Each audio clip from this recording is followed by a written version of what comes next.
Hi, it's Charlie, and today I'll be starting a little series of videos showing you how to put together this simple program for my driving base. You can see the program in action in one of my previous videos. So this is the beginning part of it, and to start a new program, you will go to the lobby in the upper left corner of the software on a computer and press on New Program and open a new program. It will appear up here, and since there's already a play block here, we're going to drag move tank block all the way to connect.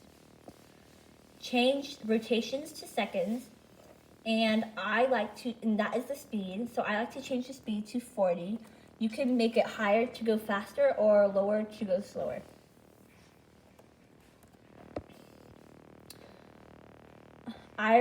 From previous experience, so I suggest lining up your robot with a certain spot in your floor so that you can start at that spot every time and you don't have to play around with it too much. And I know that from the distance from my starting point to the wall is 4.2 seconds. And I'm going to play it.